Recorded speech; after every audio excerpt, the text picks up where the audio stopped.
శ్రీ కనకదుర్గ జ్యోతిష్యాలయం జ్యోతిష్యం చెప్పబడును. ప్రేమ సమస్యలు, పెళ్లి సమస్యలు, భార్యాభర్తల గొడవలు, విద్య, ఉద్యోగం, వ్యాపారం, కుటుంబ ఆర్థిక సమస్యలు, నరదిష్టి, నరఘోష సమస్యలు, సంతాన సమస్యలు, స్త్రీ పురుష వశీకరణం, గ్రహ సమస్యలు, బాలగ్రహ పీడకలలో ఎటువంటి సమస్యలకైనా 100% పరిష్కారం చేయబడును. అన్ని విషయాలు ఫోటో చూసి ఫోన్లో స్వయంగా చెప్పబడును. గురువు గారికి నమ్మకంతో కాల్ చేయండి. గురూజీ రామరాజు 9000442025. హాయ్ ఫ్రెండ్స్, అందరికీ నమస్కారం అండి. మీనరాశి వారి జాతకులు మీ యొక్క అప్పులు తొలగిపోవాలన్నా, అప్పుల ఊబి నుండి బయటపడాలి అన్నా, ఎంతటి కఠినమైనటువంటి పరిస్థితులు అయినా ఏది యోచించినా కూడా ఆ యొక్క ఫలితం అనేది దక్కడం లేదు. మీ యొక్క ఆలోచనలకు అస్సలు అందడం లేదు. అప్పులు పెరిగిపోతున్నాయి.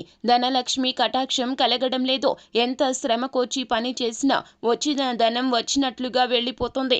అవసరాలకు అప్పు చేయాల్సి వస్తుంది. అలాగే రావాల్సినటువంటి ధనం ఆగిపోయింది. కొంత డబ్బు రావాల్సి ఉన్న అది మొండి బకాయిగా మారిపోయింది. ఏం చేయాలో అర్థం కావడం లేదు అని బాధపడుతున్న మీనరాశి వారి జాతకులు ఖచ్చితంగా ఇలా చేస్తే గనక, ఈ గ్రహాన్ని శాంతపరిస్తే గనక మీకు ఉన్నటువంటి ఆర్థిక పరమైన అన్ని ఇబ్బందుల నుంచి కూడా బయటపడే మార్గం మీకే తెలుస్తుంది అంటున్నారు జ్యోతిష పండితులు. భగవంతుని అనుగ్రహం మీకు కలగాలన్నా, ధనలక్ష్మీదేవి మిమ్మల్ని అనుగ్రహించాలి అన్నా, మీ ఇంట అమ్మవారు కొలువు తీరాలి అన్నా ఖచ్చితంగా ఈ పనిని చేయండి. అయితే మీరు చేయవలసిన ఆ చిన్న పని ఏమిటో మనం ఈ వీడియోలో తెలుసుకుందాము.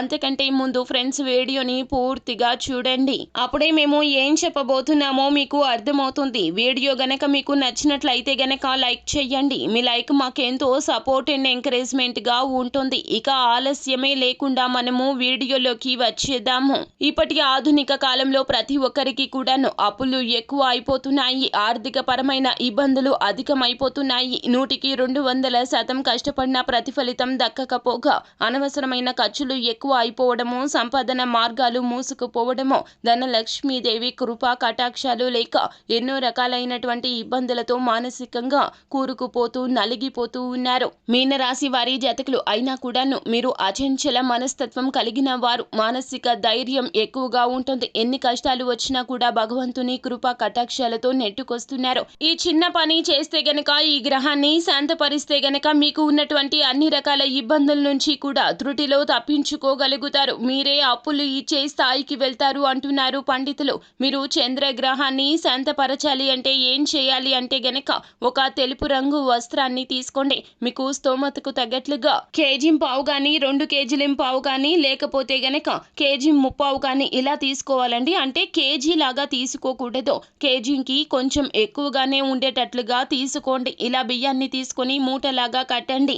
ఈ యొక్క మూటకు ధూప దీప నైవేద్యాలు చూయించండి. ఆ తర్వాత మీ యొక్క సంకల్పం చెప్పుకోండి. ఇష్టమైన అమ్మవారిని లేదా ఇష్ట దైవాన్ని, కులదైవాన్ని మనసులో స్మరించుకుంటూ మీ యొక్క కష్టం చెప్పుకోండి. ఎంతటి అప్పు అయినా సరేనండి. మీకు ఎంతటి అప్పు ఉన్నా, లక్షల్లో అయినా, కోట్లలో అయినా కూడాను అప్పు తొలగిపోవాలి, తీరిపోవాలి అంటూ మీ యొక్క సంకల్పం చెప్పుకొని ఆ యొక్క మూటను తీసుకొని వచ్చి పేదవారికి కానీ, పేద బ్రాహ్మణుడికి కానీ మీ స్తోమతకు తగ్గట్లుగా ఎంతో కొంత ధనాన్ని చేర్చి మీరు వారికి దానంగా ఇవ్వండి. ఇలా చేస్తే చంద్రగ్రహం శాంతిస్తుంది. అలాగే మీరు ఇంటి నుండి బయటకు వెళ్ళేటప్పుడు అద్దంలో మీ యొక్క ముఖాన్ని చూసుకొని ఇంటి నుండి బయలుదేరి వెళ్ళండి. అంతా మంచి కలుగుతుంది. చంద్రగ్రహం శాంతించడం రీత్యా మీకే పరిష్కార మార్గాలు తోస్తాయి.